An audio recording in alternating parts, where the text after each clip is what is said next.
믿음으로 따라하세요. 하나님, 오늘 밤에도 큰 은혜 주실 줄 믿습니다. 옆 사람 축복해 주세요. 성령의 능력으로 세상도 마귀도 죄악도 자아도 이깁시다. 아멘. 어떤 유명 목사님이 계셨어요. 잘 나가는 목사님이었어요. 진짜 잘 나갔어요. 우리나라에서 첫 손가락에 뽑는 강사였고, 책을 내면은 순식간에 베스트셀러에 올라갔었고, 근데 이번에 대한 얘기가 들렸어요. 거만해지셨다더라. 큰 교회는 나가고 작은 교회는 안 가신다더라. 예수님이 이런 말씀하세요. 너희 중에 큰 자는 너희를 섬기는 자가 되어야 하리니 누구든지 자기를 높이는 자는 낮아지고 자기를 낮추는 자는 높아지리라. 예수님이 하신 말씀이에요. 할렐루야. 네. 여러분이 스스로를 낮추면 하나님이 여러분을 높여주실 겁니다. 네. 여러분이 스스로를 높이면 하나님이 여러분을 눌러서라도 낮춰버리실 겁니다. 네. 예수님이 하신 말씀이거든요. 하나님의 이불을 완전히 낮춰버리셨어요. 지금은요 어디에서도 안 불러요. 강사로 1절 못 나가고 있어요. 아마 앞으로도 나가기 힘들 겁니다. 이분의 모습은요 저에게 깊은 교훈을 줍니다. 원래 교훈이라는 거는요 잘하는 것을 보고 따라가는 것도 교훈이지만 잘못한 것을 보고서 경계를 삼는 것도 교훈이거든요. 정말 저에게 깊은 교훈을 줘요. 올라가는 거는 한참 올라갈 수 있지만 추락은 순식간입니다. 하나님이 손대시면 한 방이 훅 가요. 진짜로 한 방이 훅 갑니다. 건방 떨 것도 없고 교만 떨 것도 없고 잘난 척할 것도 없는 거예요.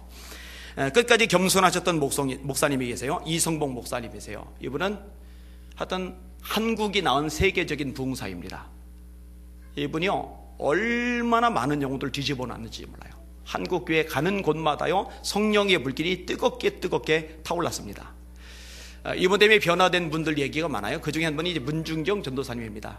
시집 가자마자 소박을 맞았고 절망과 좌절에 빠져 살던 이분이 이성봉 목사님의 설교를 듣고 소망을 발견해야 돼요. 신앙생활을 열심히 해요. 그리고 이 문중경 전도사님의 영향을 받아서 김중근 목사님이나 아니면 정태기 교수님이나 기라성 같은 목사님들 많이 배출이 되었죠. 근데 이성봉 목사님은요 마지막 순간까지도 그렇게 겸손했답니다. 그렇게 자세를 낮췄답니다. 하나님 말을 높였답니다. 이런 분이 오래가는 거죠. 이런 분이 끝까지 가는 거죠.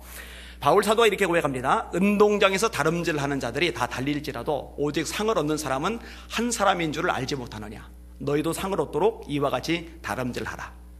이기기를 다투는 자마다 모든 일에 절제하나니 그들은 썩을 승리자의 관을 얻고자 하되 우리는 썩지 아니할 것을 얻고자 하노라. 그러므로 나는 다름질하기를 향방 없는 것 같이 하지 아니하고 싸우기를 허공을 치는 것 같이 하지 아니하여 내가 내 몸을 쳐 복종하게 하면 내가 남에게 전파한 후에 도리어 자신이 버림을 당할까 두렵기 때문이라. 왜 자기를 쳐서 복종시킬까? 왜 끝없이 복종시킬까? 왜냐하면 자신도 버림받을 수 있다는 걸 아는 거예요. 하나님이 손 놓으시면 아무것도 아니라는 걸 아는 거예요. 그러니까요 한순간도 방심하잖아요. 자기를 쳐서 복종시키는 거예요. 바울의 고백을 여러분 잘 아시죠? 따라합시다.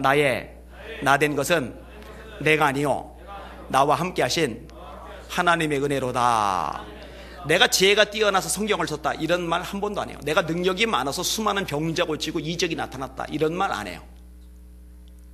내가 영권이 있어서 수많은 교회를 세웠다 이런 말 안 해요.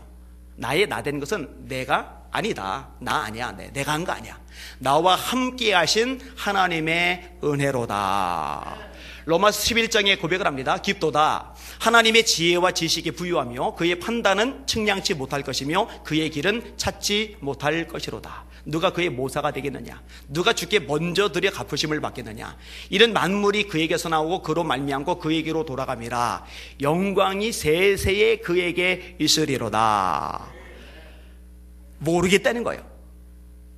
여러분 영적으로 조금만 알면, 조금만 보면, 조금만 들으면은 자기가 영적으로 제일 뛰어난 줄 교만 떠는 사람들하고 달리 바울 사도는 정말 영적인 세계를 어마어마하게 경험했음에도 불구하고 나는 모르겠다는 거예요.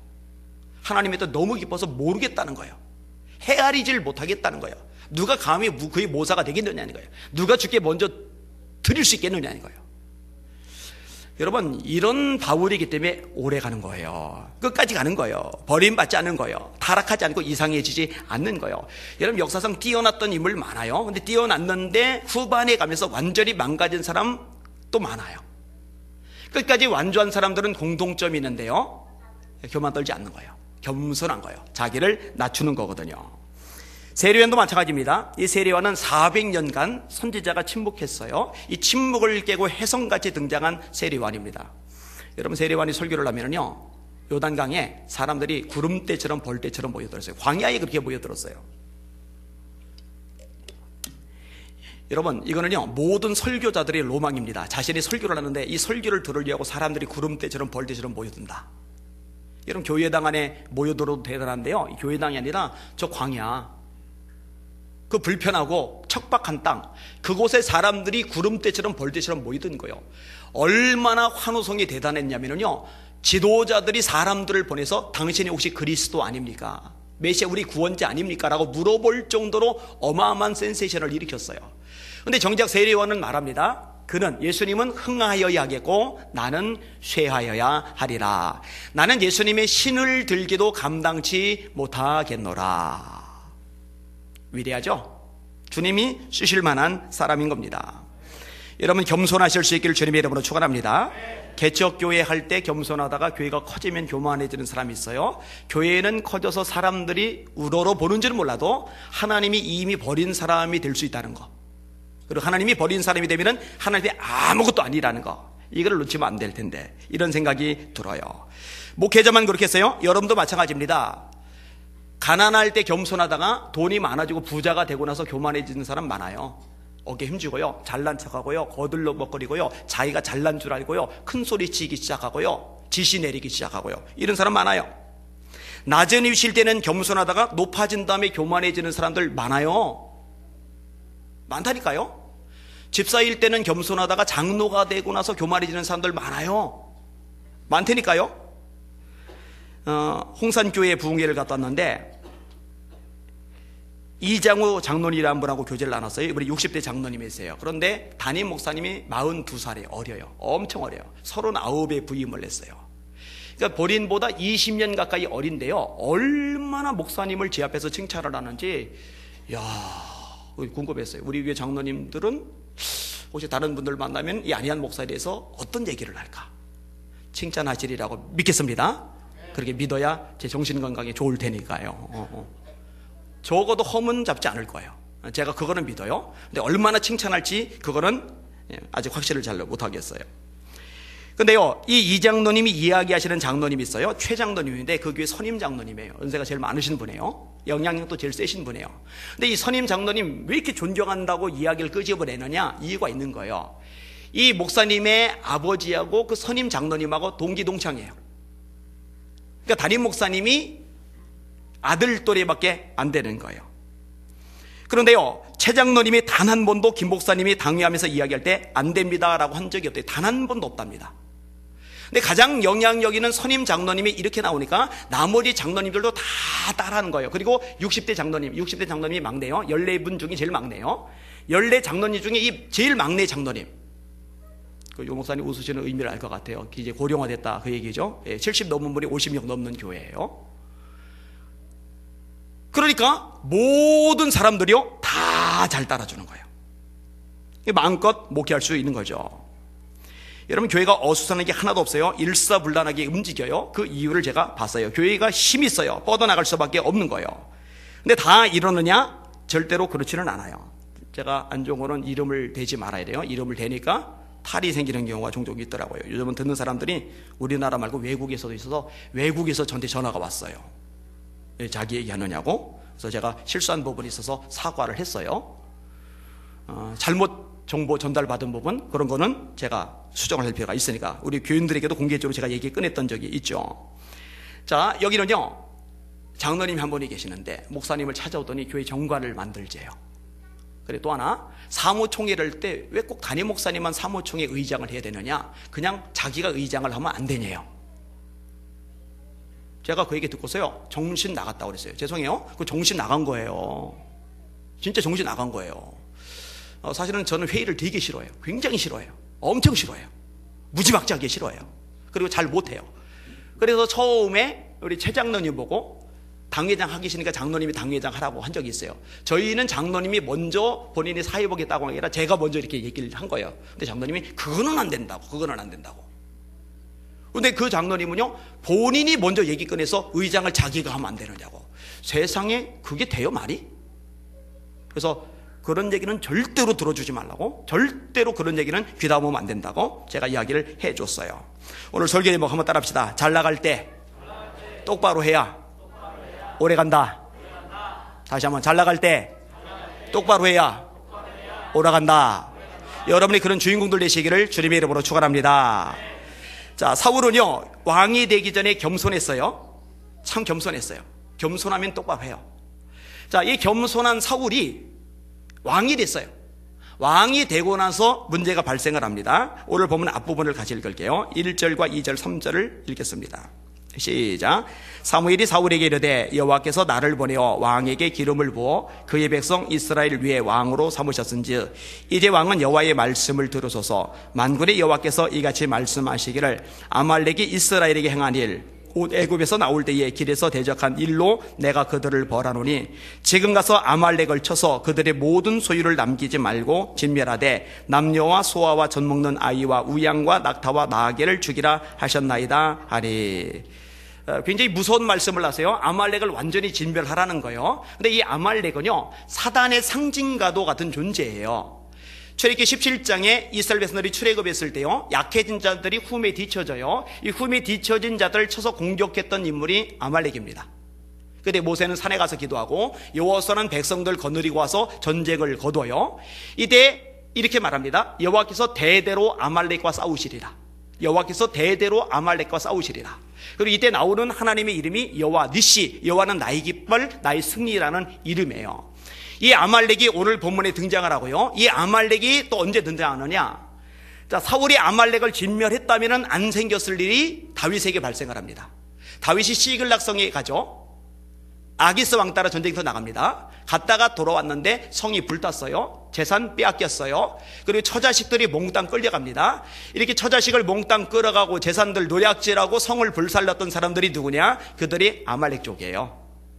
근데 아말렉 쪽이 또 나오는 거예요. 이 아말렉 쪽이 언제 또 등장을 하느냐? 에스더서에 등장을 하는 거예요. 유대인들을 완전히 몰살시키려고 했던 하만. 만약에 사울이요, 하나님의 말씀에 순종해서 아말렉을 진멸했다면요, 유대인들이 몰살당할 뻔한 그런 일은 안 겪어도 될 거예요. 그러니까 이 아말렉은요, 사단의 상징과도 같은 존재예요. 하나님이 진멸하라고 명령을 내리셨어요. 자, 그런데요, 하나님 앞에 겸손하던 사울이요, 왕이 되고 나서 변했어요. 똑바로 못해요. 자, 말씀 볼게요. 4절에서 9절까지 같이 읽겠습니다. 시작. 사울이 백성을 소집하고 그들을 들라임에서 세어보니 보병이 20만이요 유다 사람이 10,000명이라. 사울이 아말렉 성에 이르러 골짜기에 복병시키니라. 사울이 겐 사람에게 이르되 아말렉 사람 중에서 떠나가라. 그들과 함께 너희를 멸하게 될까 하노라. 이스라엘 모든 자손이 애굽에서 올라올 때에 너희가 그들을 선대하였느니라. 이에 겐 사람이 아말렉 사람 중에서 떠나니라. 사울이 하윌라에서부터 애굽악 술에 이르기까지 아말렉 사람을 치고 아말렉 사람의 왕 아각을 사로잡고 칼날로 그의 모든 백성을 진멸하였으되 사울과 백성이 아각과 그의 양과 소의 가장 좋은 것 또는 기름진 것과 어린 양과 모든 좋은 것을 남기고 진멸하기를 즐겨 아니하고 가치 없고 하찮은 것은 진멸하니라. 아멘. 자, 이스라엘 백성들 중에 20만 명, 유대 백성들 중에 10,000명, 21만 명의 군의를 거느리고 아말렉과 싸워요. 근데 싸우기 직전에 겐 사람들 보고 너희들 피하라고 얘기를 해요. 이 겐 사람들이 누구냐? 여러분, 모세의 장인이 누구예요? 모세의 장인이 누구예요? 예, 이드로. 답이 나와야죠. 어떻게 오랫동안 신앙생활을 했는데 모세의 장인을 모르면 되겠습니까? 제 장인은 몰라도 모세의 장인은 아셔야 돼요. 이드로 굉장히 비중 있게 나오죠. 50부장, 100부장, 1000부장 이렇게 세우도록 조언을 해줬던 인물이 이 이드로예요. 이드로의 딸이 십보라고, 십보라가 모세의 아내이죠. 자, 이 이드로의 아들이 호밥입니다. 호밥. 이 호밥이 어떤 역할을 했냐면요, 길 안내자 역할을 했어요. 그들의 후손들이 겐 사람이에요. 그러니까 모세의 장인의 후예들, 그리고 출애굽한 이스라엘 백성들에게 도움을 많이 주었던, 혜택을 주었던, 힘이 되어줬던 사람들의 자손들이에요. 그러니까 그들까지 한꺼번에 멸하면 안 되니까 그들 보고 니들 좀 비켜서 있어라. 이거 잘한 거요. 꼭 이렇게 해야 돼요. 자, 예를 들어서 2명의 정탐꾼들을 잘 보호해 주던 라합 집안 사람들, 그 창밖에 붉은 줄을 달아 내리라고, 이 줄이 있는 집안 사람은 살려주겠다고 그 집안 사람들 다 살려주잖아요. 은혜는 갚아야죠. 이거는 굉장히 중요해요. 그러니까 피하게 한 거예요. 그리고 이제 전쟁을 벌였어요. 이겨요. 당연히 이기죠. 하나님이 승리를 보장해 주는 싸움이니까. 근데 문제가 뭐냐? 아각 왕을 살려오고, 소와 양의 좋은 걸 살려오고, 어린 양 좋은 거 살려오고, 그 다음에 모든 좋은 것들을 살려왔어요. 멸하기를 즐기하지 않았다. 왜 멸하기를 즐기하지 않았을까? 그거 다 돈이거든요. 그거 멸하지 않고 그냥 가지고 오면 엄청난 돈이거든요. 여러분 생각해봐요. 내가 그냥 눈 닦아보면 지금 몇 억이 그냥 생겨요. 근데 몇 억이 그냥 생기는데도 하나님이 기뻐하지 않는 거니까 그냥 노라고 거절할 수 있는 분들만 아멘. 좋아요. 믿을게요. 나는 죽었다 깨도 거절 못한다는 분들 아멘. 좋아요. 없으리라고 생각을 할게요. 그러니까 그 어마어마한 것들 아까우니까 즐겨하기를 원하지 않았다 얘기하는 거예요. 불순종한 거죠. 자, 하나님이요 후회하셔요. 10절 11절 읽겠습니다. 시작. 여호와의 말씀이 사무엘에게 임하니라. 이르시되 내가 사울을 왕으로 세운 것을 후회하노니 그가 돌이켜서 나를 따르지 아니하며 내 명령을 행하지 아니하였음이니라 하신지라. 사무엘이 근심하여 온 밤을 여호와께 부르짖으니라. 자, 사울을 왕 삼은 걸 후회하셨어요. 왜냐? 돌이켰대요. 어디서 돌이켰다는 거예요? 하나님에게서 엉뚱한 방향으로 돌이킨 거예요. 잘못 돌이킨 거죠. 그리고 뭐가 문제예요? 나를 따르지 않는다. 내 명령을 행하지 않는다. 후회하시는 거예요. 여러분, 왕이면 뭐예요? 하나님이 후회하시는 존재 되면 의미가 없어요. 저와 여러분도 마찬가지입니다. 하나님이 후회하시는 존재가 되면 세상에 존재하는 의의가 없는 거예요. 하나님이 후회하지 않는, 내가 너를 참 잘 선택했구나, 내가 너를 참 잘 세웠구나, 내가 너를 참 잘 축복했구나, 내가 너를 참 잘 붙잡아 줬구나, 이렇게 인정하시는 주님의 종들 되시기를 예수님의 이름으로 축원합니다. 자, 사무엘에게 이야기를 들려줘요. 사울은요, 하나님이 지금 자기에 대해서 이런 생각을 하고 있다는 것조차도 인식을 못해요. 자기 때문에 후회하고 계신데 그것도 몰라요. 지금 좋아요. 그냥 신났어요. 야, 떼돈 벌었다, 떼돈 벌었다. 와, 신난다. 이 어마어마한 양떼들, 이 어마어마한 소떼들, 저 어린 양들, 저놈들 크면 또 새끼 날 텐데, 와, 이 좋은 모든 것들 입이 벌어진 거예요. 하나님은 후회하시는데. 요 얘기를 듣는 사무엘이요, 밤새도록 울부짖어요. 밤새도록 울부짖어요. 가슴이 아픈 거예요. 왜냐면은 이 사울은요, 사무엘 자신이 기름 부어 왕으로 삼았거든요. 근데 자신의 기름 부어 왕으로 삼은 그 사울이 이렇게 타락해가지고 하나님이 후회하실 만한 존재가 되니까 너무너무 가슴이 아픈 거예요. 밤새 울부짖어요. 근데 그런 줄도 몰라요, 사울은요. 참 안타까운 일이죠. 자, 다음 법은 마저 읽을게요. 이 사울이요, 사무엘 통해 지적받을 때 회개하면 좋을 텐데 회개가 아닌 변명을 택하죠. 12절 13절 같이 읽겠습니다. 시작. 사무엘이 사울을 만나려고 아침에 일찍이 일어났더니 어떤 사람이 사무엘에게 말하여 이르되 사울이 기업비를 세우고 발길을 돌려 길갈로 내려갔다 하는지라. 사무엘이 사울에게 이른즉 사울이 그에게 이르되 원하건대 당신은 여호와께 복을 받으소서 내가 여호와의 명령을 행하였나이다 하니. 제가 요 말씀 읽다가요, 설교 준비하는데 지금 자기를 위해서 기념비를 세울 때예요? 지금 사무엘은 밤새 자기 위해서 통곡하며 울부짖고 있는데 하나님은 자기 왕 삼고 후회하고 계신데 자기를 위해서 지금 기념비를 세울 때예요? 그리고 사무엘을 만나자마자 하는 말이 뭐예요? 당신은 여호와께 복을 받으소서 내가 여호와의 명령을 행하였나이다. 여러분, 세상에 어떻게 이렇게 말할 수 있어요? 하나님이 말씀하신 건 지금 버젓이 오겼잖아요. 버젓이 오겼으면 사무엘을 보는 순간에 찔끔하고 움찔하고 아이고 이거 어떡하지? 이거 사무엘한테 들키게 생겼는데 이거 큰일 났네. 왜 이렇게 아침 일찍부터 찾아오셨지? 좀 천천히 오시, 이거 양이나 소 좀 처분한 다음에 뒤늦게 좀 오시지, 이러고 있어야 되는데요, 사무엘을 보자마자 뻔뻔하게 제가요 하나님의 명령 다 준행했습니다 이러고 있는 거예요. 야, 어떻게 사람이 이렇게 변하죠? 원래 사울 이런 사람 아니었어요. 원래 사울이 이렇게 뻔뻔한 사람 아니었어요. 근데 어떻게 이렇게 변했어요? 사무엘이 지적을 해요. 근데 지적받고도 동일해요. 자, 14절 15절 읽을게요. 시작. 사무엘이 이르되 그러면 내 귀에 들려오는 이 양의 소리와 내게 들려오는 소의 소리는 어찌 됨이니까 하니라. 사울이 이르되 그것은 우리가 아말렉 사람 중에서 끌어온 것인데 백성이 당신의 하나님 여호와께 제사하려 하여 양들과 소들 중에서 가장 좋은 것을 남기며 그 외의 것은 우리가 진멸하였나이다 하란지라. 눈 가리고 아웅하는 거죠. 소가 잔뜩 있는데, 양이 잔뜩 있는데, 그 우는 소리가 지금 들리는데, 사무엘이 지금 제 귀에 들리는 이 양의 소리는 뭐죠? 지금 제 귀에 들리는 소의 소리는 뭐죠? 그러면은요, 요제라도 납작 엎드려서 내가 잘못했습니다. 내가 하나님 말씀 불순종했습니다. 내가 죄인입니다. 제발 하나님께 빌어주세요. 저도 회개할 테니까 하나님께서 용서하시도록 제발 빌어주세요. 이렇게 나와야 돼요. 여러분, 다윗과 사울이 차이가 여기 있어요. 다윗은요, 나단 선지자 통해 지적받잖아요. 지적받았을 때요, 변명 안 해요. 나 왕인데? 너 내가 명령하면 감옥에 쳐넣을 수도 있고 두들겨 팰 수도 있고 피투성이 만들 수도 있고 죽여버릴 수도 있는데 너 감히 내 앞에서 입 바른 소리에 너 죽고 싶냐? 이러지 않아요. 그냥 꼬꾸라져요. 그냥. 이 꼬꾸라지면서 썼던 시편이 시편 51편입니다. 눈물이 음식이 되었대요. 얼마나 많이 울었는지요. 침상을 적셔버렸대요. 그런데 사울 봐요. 납작 엎드려져 있는데 꼬꾸라져야 되는데 꼬꾸라지는 게 아니라 사실은요, 하나님께 제사 드리려고 가진 거거든요. 자기 변명, 자기 합리화. 여러분 잘 들으세요. 하나님의 말씀을 통해 지적을 받으면요, 합리화하려고 하지 마세요. 아멘. 네. 변명하려고 하지 마세요. 할매. 뭐 상황이 어떠니, 뭐 처지가 어떠니, 뭐 이러니 저러니 이런 얘기 하지 말아요.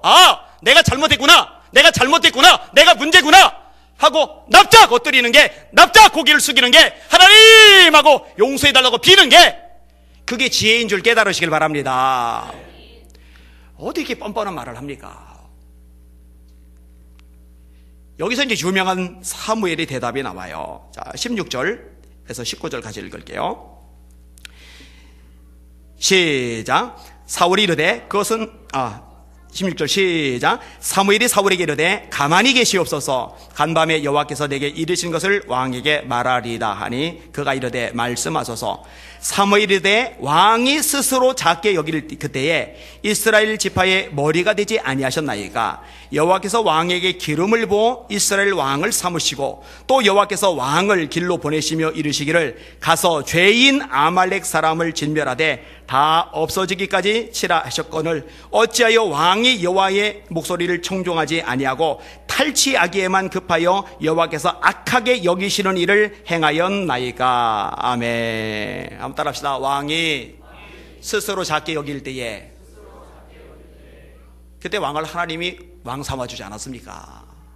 스스로 작게 여길 때. 한번 따라해보세요. 나는 작은 자입니다.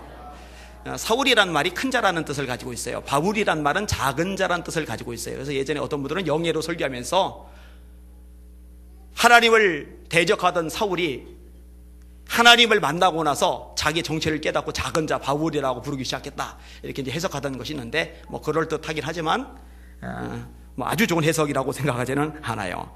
아무튼 사울이요, 스스로를 작게 여겼어요. 스스로를 작게 여겼어요. 나 이런 게 없었단 말이에요. 근데 왕이 되고 나서는요, 스스로를 크게 생각하는 거예요. 스스로가 대단하다고 생각하는 거예요. 스스로가 영향력 있다고 생각하는 거예요. 스스로가 훌륭하다고 생각하는 거예요. 요게 변질이죠. 여러분, 변화는 될지언정 변질은 되지 마시기를 주님의 이름으로 축원합니다.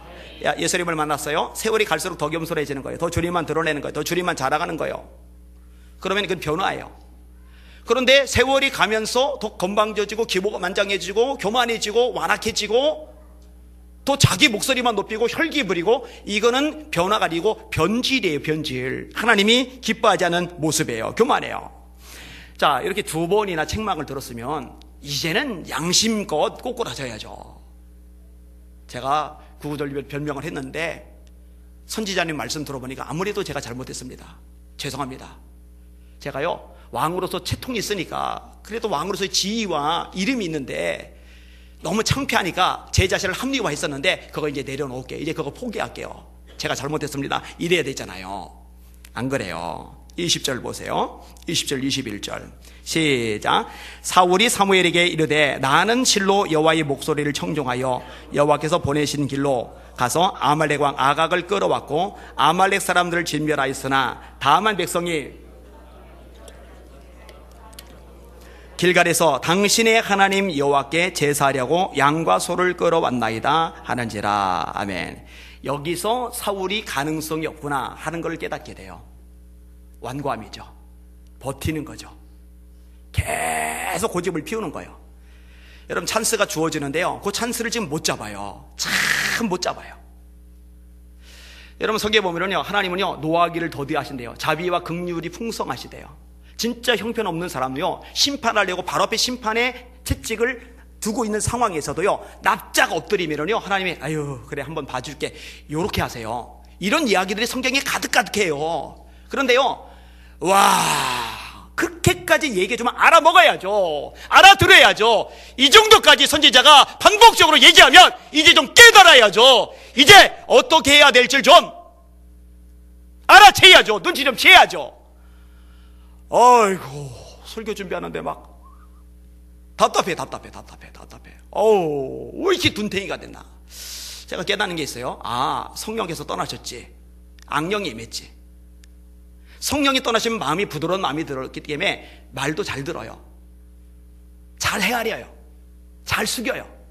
근데 성령이 떠나면은요, 부드러운 마음이 아니라 딱딱한 마음이 되거든요. 이 딱딱한 마음은요, 고집을 부리는 거예요. 완고니까 에이 그래도 뭐 이렇게 돼요. 계속 밀고 나가는 거예요. 그냥 선지자가 2번이나 반복해서 이야기해 주는데, 지적해 주는데, 책망해 주는데, 이 책망을 감사로 알고 복으로 알고 납작 엎드려야 함에도 불구하고 그냥 버티는 거예요. 버티게 하는 거예요. 이게 불행이죠. 이게 비참한 거예요. 사실요, 죄 자체도 안 되지만 죄보다 더 안 된 거는요, 죄를 짓고 책망을 받았을 때, 또 고집대로 자기 생각대로 하고 그것을 지적을 받았을 때 그걸 내려놓지 않고 깨지지 않고 엎드리지 않고 계속 그냥 고집 부리고 자기 원래 하던 대로 나가는 거, 이게 불행한 거예요. 이게 가슴 아픈 거예요. 이러면 안 돼요. 이제 사무엘이요, 끝난 거예요. 버렸다는 얘기를 이제 구체적으로 꺼내기 시작을 합니다. 22절 23절 같이 읽겠습니다. 시작. 사무엘이 이르되 여호와께서 번제와 다른 제사를 그의 목소리를 청종하는 것을 좋아하심같이 좋아하시겠나이까. 순종이 제사보다 낫고 듣는 것이 순양의 기름보다 나으니 이른 거역하는 것은 점치는 죄와 같고 완고한 것은 사신 우생에게 절하는 죄와 같습니다. 왕이 여호와의 말씀을 버렸으므로 여호와께서도 왕을 버려 왕이 되지 못하게 하셨나이다 하며, 굉장히 중요한 것이 두 가지가 나와요. 한번 따라합시다. 순종이 제사보다 낫습니다. 한 번 더. 순종이 제사보다 낫습니다. 여기는 여러분들 순종의 사람들 되시기를 예수님의 이름으로 축원합니다. 아멘. 아멘. 네, 순종의 사람이 되셔야 돼요.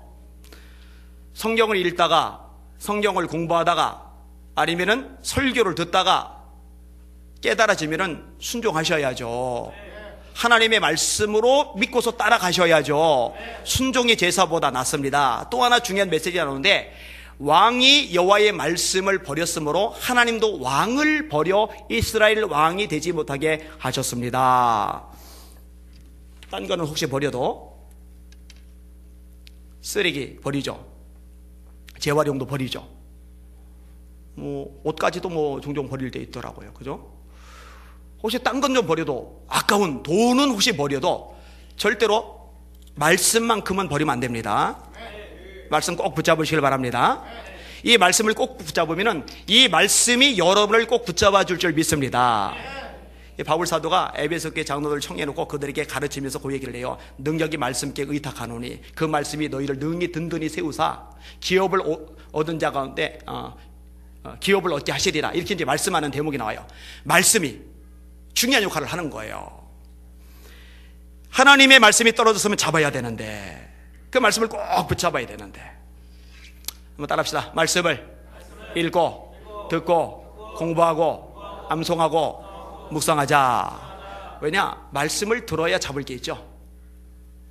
근데 여러분, 말씀을 공부하라 그러면은요, 대가 지불해야 되거든요. 시간 내야 되거든요. 피곤하거든요. 번거롭거든요. 귀찮거든요. 하기 싫거든요. 그러면서 또 이제 복음 받기를 원해요. 이게 이율배반이죠. 말이 잘 안 되는 거죠. 계속 반복할 겁니다. 따라합시다. 복 있는 사람은 여호와의 율법을 즐거워하여 그 율법을 주야로 묵상하는 자로다. 복 있는 사람은 간단해요. 하나님의 말씀을 주야로 가까이 하는 그 사람이 복 있는 사람이에요. 말씀 배울 기회 주변에 잡으시란 말이에요. 말씀을 들을 기회를 다 잡으시란 말이에요.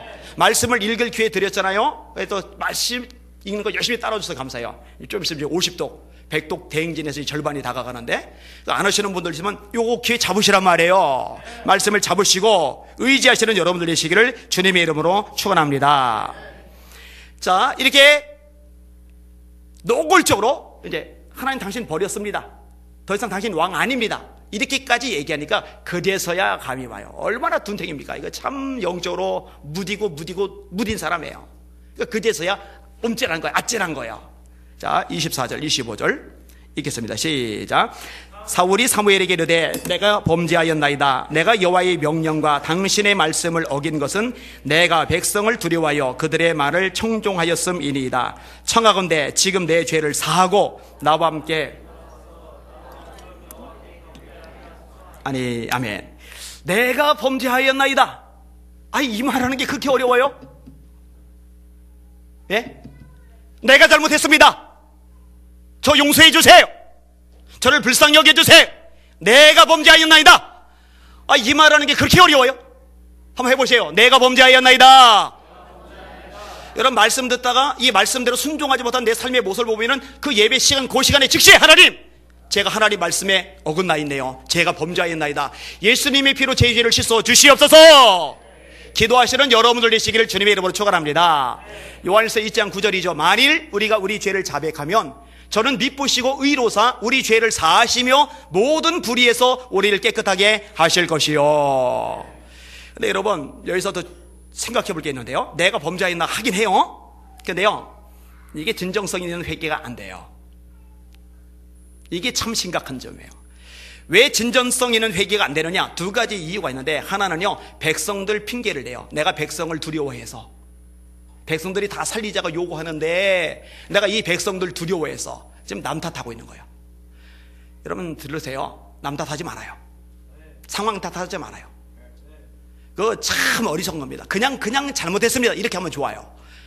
아담이 그랬죠. 아담이요. 이 하와, 당신이 내게 주신 이 여자죠. 근데 당신이 주셨죠. 그럼 초점은 하나님께로 올라가요.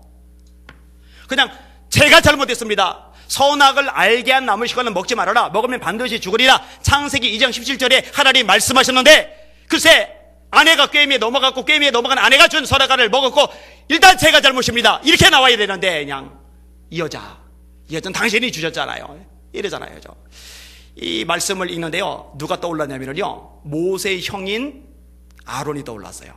이런 모세가 시내산에 올라서 40일간 금식 기도를 합니다. 그 금식 기도 하다가 10계명을 받아가지고 내려와요. 근데 밑에서 40일 동안 모세가 안 내려오니까 백성들이 분위기가 안 좋은 거예요. 지도자가 안 보이니까. 그래서 웅성웅성 하더니 아론 보고, 이거 모세 어디 갔는지 모르니까 당신이 우리를 애굽에서 저 가나안까지 인도해 줄 신을 좀 만들어 달라고. 그러니까 그럼 금 가져와 니들이. 그래서 금을 가져와서 그거 조각을 해가지고 만들었어요. 아론이 그 짓 했거든요. 근데 모세가 산에서 내려와서 이 죄를 추궁하니까 아론이 어떻게 나오는지 아세요? 잘 들어보세요. 모세가 아론에게 이르되 이 백성이 당신에게 어떻게 하였기에 당신이 그들을 큰 죄에 빠지게 하였느냐. 이러면은 제가 잘못했습니다. 다 제 책임입니다. 이래야 되잖아요. 아론이 그렇게 안 해요. 아론이 이르되 내 주여 노하지 마소서.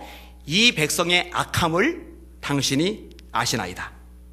그들이 내게 말하기를 우리를 위하여 우리를 인도할 신을 만들라. 이 모세 곧 우리를 애굽 땅에서 인도하여 낸 사람은 어찌 되었는지 알 수 없노라 하기에 내가 그들에게 이르기를 금이 있는 자는 빼내라 한즉 그들이 그것을 내게로 가져왔기로, 잘 들어봐요, 내가 불에 던졌더니 이 송아지가 나왔나이다. 다시요. 내가 불에 던졌더니 이 송아지가 나왔나이다. 여러분, 금부지, 반지, 목걸이, 귀걸이 다 빼서 불에 던지면 송아지로 만들어져서 나와요? 이게 뭔 말이 되는 얘기를 해야죠. 사람을 써서 조각해가지고 만들었거든요. 아론이 시켰거든요. 그래놓고는 이 백성의 악함을 당신이 아십니다. 불에 던졌는데 송아지가 나왔습니다. 이거 기네스북에 오를 일이에요. 여러분, 모세와 아론의 차이가 여기서 나와요. 모세는 아론보다 동생이죠. 아론이 모세보다 말을 잘해요. 아론이 모세보다 친화력이 뛰어나요. 아론이 모세보다 여러 면에서 장점들이 많아요. 근데 왜 하나님은 아론을 제끼고 모세를 쓰셨을까? 모세는 뭐라고 얘기하는지 아세요? 하나님, 이 백성을 멸하시려거든 내 이름을 하나님의 기록한 책에서 지워버려 주세요. 모세야, 내가 너를 통해 큰 민족을 만들어줄게. 그럼 하나님, 제가 아브라함처럼 믿음의 조상이 되는 거예요? 제가 시조가 되는 거예요? 하나님, 이거 괜찮은 제안인데요? 하나님, 그렇게 해주세요가 아니라, 하나님, 이 백성 멸하시려면 제 이름 하나님이 기록한 책에서 지워버려 주세요. 하나님을 갈아막고요, 이 백성들 감싸느라고 얼마나 땡깡을 부리는 내용이 많이 나오는지요. 계속 그런 내용을 나와요. 제가 성경 읽을 때마다 와, 모세 속 무너지겠다, 미치겠다, 야 이거 답답하겠다, 야. 이게 모세와 아론의 차이예요. 하나라의 왕쯤 되면은요, 백성들을 감싸야지 그 책임을 백성에게 떠넘기고 있어요. 참 많이 변했어요. 자기밖에 모르는 거예요. 자, 또 하나의 문제가 뭐냐? 백성에게 책임을 떠나는 거, 이거 외에 또 하나 목적이 뭐냐면요, 자기 체면이에요. 자기 체면. 하나님께 경배하게 해달라고 요청을 하는데, 그 경배하게 해달라는 요청이요, 사무엘이 그냥 떠나가 버리면은요, 함께 가지 않으면은요, 백성들이 사무엘 선지자가 왜 사울왕 외면하고 저렇게 그냥 가지? 뭔가 사울왕이 잘못했나 봐, 이런 얘기 나와니까 자기 위신 체면, 자기 명예에 거기에 흠이 잡히지 않게 하려고 그러는 거예요. 그래서 아주 중요한 단어가 나와요. 30절 31절 보셔요. 시작. 사울이 이르되 내가 범죄하였을지라도 이제 청하옵나니 내 백성의 장로들 앞과 이스라엘 앞에서 나를 높이사 나와 함께 돌아가서 내가 당신의 하나님 여호와께 경배하게 하소서 하더라. 이에 사무엘이 돌이켜 사울을 따라가매 사울이 여호와께 경배하리라. 초점은 뭐냐? 나를 높이사. 장로들 앞에서, 백성들 앞에서 나 좀 높여주셔야죠. 당신 그냥 가면 안 됩니다. 나는 좀 높여주시고 가셔야죠. 회계에 관심이 있는 게 아니라 자기 자리, 자기 명예에 여전히 관심이 있는 거예요. 어렵죠? 자, 사무엘의 최종 결론 26절에서 28절 읽고 정리를 할게요. 시작. 사무엘이 사울에게 이르되 나는 왕과 함께 돌아가지 아니하리니 이른 왕이 여호와의 말씀을 버렸으므로 여호와께서 왕을 버려 이스라엘 왕이 되지 못하게 하셨음이니이다 하고, 두 번째 나왔어요. 말씀을 버렸기 때문에 하나님도 왕을 버렸습니다. 이거 두 번이 나와요. 27절 시작. 사무엘이 가려고 찢어진지라 사무엘이 그에게 이르되 여호와께서 오늘 이스라엘 나라를 왕에게서 떼어 왕보다 더 나은 왕의 이웃에게 주셨나이다. 이스라엘의 지존자는 거짓이나 변개함이 없으시니 그는 사람이 아니심으로 결코 변개함이 없으심이니이다 하니. 아멘. 여러분, 왕, 나라를 통치하는 왕 대단하죠. 근데 여러분 아세요? 그 나라를 통치하는 왕의 자리를 하나님이 주시기도 하고 하나님이 뺏어갈 수도 있어요. 모든 것 다 하나님께 달렸어요. 이거 잊지 마시기를 주님의 이름으로 축원합니다. 다 하나님께 달렸어요. 다. 다윗은 이의식이 뚜렷한데 역대상 29장에 부와 귀가 주께로 말미암고, 그러니까 부자가 되는 거, 귀하게 되는 거, 주께로 말미암고, 또 모든 자를 크게 하심과 강하게 하심이 주의 손에 있나이다. 여러분을 크게 만들어주는 것도 하나님의 손에 달려있고요, 여러분을 강하게 만들어주는 것도 전부 다 하나님의 손에 달려있어요. 하나님 사울 보고 말하는 거예요. 왕, 그 나라 하나님 왕에서 떼어낼 겁니다. 왕보다 나은 왕의 이웃에게 줄 겁니다. 이 왕의 이웃은 우리가 알죠? 다윗이에요. 다윗. 사울보다 나은 다윗에게 줄 거예요. 실제로 다윗에게 줬어요. 못 박아요? 확고부도한 결심이라는 것을 못 박아요. 이스라엘의 지존자는 거짓이나 변개함이 없으시니 그는 사람이 아니심으로 결코 변개하지 않으심이니이다. 이제 한마디로 사울은 끝났어요. 기회를 못 잡았어요. 살 기회를 못 잡았어요. 그냥 엎드리지, 그냥 낮아지지. 왕이 되기 이전이었다면 그렇게 낮췄을 건데, 왕이 되고 나니까 장로들 앞에서 자기 위신, 백성들 앞에서 자기 체면, 다 보는 앞에서 거기서 꼬꾸라진 채 내가 잘못했습니다. 쪽팔려서 어떻게 이렇게 이 교만, 지금 그럴 때가 아닌데, 나를 위한 기념비, 지금 기념비 세울 때가 아닌데, 나를 높이서 그런 것에 지금 관심 둘 때가 아닌데, 잘 나갈 때 똑바로 했다면 오래 갔을 텐데, 잘 나갈 때 어긋나가니까 그냥 끝나버리는 거예요. 그냥 끝나버리는 거예요. 여러분, 잘 나갈 때 똑바로 합시다. 잘 나갈 때 똑바로 합시다. 그게 지혜예요. 제가 지난번에 정규만 장로님 이야기를 했었죠. 이분이 원래 알코올 중독자인데 김익도 목사님의 설교를 듣다가 깨졌잖아요. 김익도 목사님의 설교 내용 중에 4가지를 평생 삶의 기준으로 삼았죠. 첫째, 주의를 잘 지켜라. 둘째, 11조 생활을 잘해라. 셋째, 새벽 기도 빠지지 말아라. 넷째, 주의 종이 가르칠 때 잘 듣고 생명 바쳐 그 말씀을 지켜라. 그래서 풀을 팔던 사람이 친구가 약재를 주니까 그 약재료를 가지고 파는데, 멀쩡한 가게에서 약점에서 파는 약보다 길바닥에서 파는 이 약재가 효력이 더 좋은 거예요. 이 약을 먹으면은 안 고치던 병도 고쳐지는 거예요. 대구적에 전염병 돌 때 이분이 지어주는 약을 먹은 사람 한 명도 안 죽고, 이게 소문 나면서 이게 난리가 난 거예요. 이게 어마어마한 부자가 되어버린 거예요. 대구에서 제일 가는 부자가 되어버린 거예요. 자, 문제는 제일 가는 부자가 되었을 때 이제 그 다음에 어떻게 하느냐 이거죠. 잘 나갈 때 어떻게 하느냐 이거죠. 대구 서현교회, 지금도 유명한 건축물입니다만, 이분이요 진짜 어마어마한 재산 다 쏟아부어서 그 교회 건축하는데 앞장을 섰어요. 그럼 자기 교회만 그렇게 하느냐? 아니요. 이분이 지원한 교회가 50에서 60교회가 돼요. 공부를 하고 싶은데 돈이 없는 아이들 장학금을 전액 대주는데 그 아이들이 수백 명이에요. 이분 통해서 신학 공부하고 목회자가 된 사람들이 수십 명이에요. 대단하죠? 대단하죠? 대구 지역에 들리는 목회자들 있으면요 무조건 자기 약점에 들리래요. 약점에 들리면은 근사하게 밥 사주고, 그 다음에 봉투에 돈을 주는데 세세 주면은 인색하다고 안 세고 그냥 뭉텅이로 딱 잡아서 그냥 집어서 주는 거예요. 그리고 고맙다 그러면 나한테 고맙단 말을 하지 말라고. 풀 장사하던 나, 하나님이 이렇게 해주신 건데 나한테 고맙단 말을 하지 말라고. 하나님께 고맙다고 하라고. 할렐루야. 멋지죠? 이게 다가지요. 자, 이분이 주일학교 학생 중 한 명 열심히 학비를 대줘서 총신대학원 나왔어요. 목회자가 됐어요.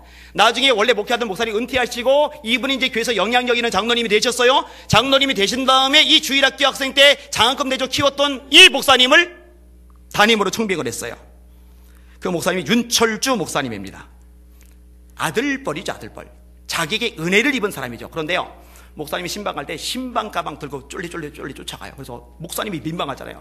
자기 주일학교 때 부장 선생님이고 자기한테 은인이 같은 분인데, 장로님 이러시면 안 됩니다. 이러시면 안 됩니다. 그러면 고집을 부려요. 목사님, 사람들이 다 봐야 됩니다. 목사님이 얼마나 대단한 분인지 예수 믿는 교인들도 봐야 되고 예수 믿는 세상 사람도 다 봐야 됩니다. 대구에서 워낙 유명하고 누구나 알고 누구나 고개 숙이는데, 이 고개 숙이고 막 다 이렇게 설설설 기는 이분이 젊은 목사님 가방 들고 쫄래 따라다니면 도대체 저 앞에 가는 젊은이는 누구길래 저 장로님이 저러고 다니셔? 이렇게 되는 거예요. 교회를 건축하면서 이 목사님도 이제 힘에 지나도록 헌금을 해요. 근데 쪼들려요. 생활도 쪼들리고 자녀들 학비도 모자라고. 근데 어느 날 아침에 새벽 기도하려고 나왔더니 신문지에 뭐가 두툼하게 쌓여있어서 열어봤더니 한 달 충분히 살고 애들 교육 충분히 시키고도 남을 만큼의 돈 뭉치. 근데 다음 달에 그 신문지 뭉치가 또 나타나요. 그래서 감이 와요. 이거 정장로님 한이 찾으시는 것 같다. 그래서 들어올 때쯤, 그게 던져질 때쯤 초저녁부터, 이분도 짓고죠, 윤 목사님도 초저녁부터 밤새면서 그걸 지켜보고 있는 거예요. 언제 던지나. 새벽에 보기로 했지만 초저녁부터 그 새벽 사이에 어느 시점에 던질지 모르니까 밤새고 그냥 그걸 지켜보는 거예요. 아니나 다를까 누가 던져놓고 가는데 쫓아가서 보니까 그 정장로님이, 정장님이 잡고서 장로님 고맙다고 그랬더니 장로님이, 목사님, 이건 하나님만 아시는 일인데 이제는 목사님하고 저 둘 외에는 아무도 알아서는 안 됩니다. 이 정장도가 목사님 먹여 살렸다는 얘기가 돌면은 절대 안 됩니다. 이건 하나님만 아시는 겁니다. 그리고 목사님과 나만 아는 겁니다. 근데 이윤 목사님이 나중에 이걸 알린 거거든요.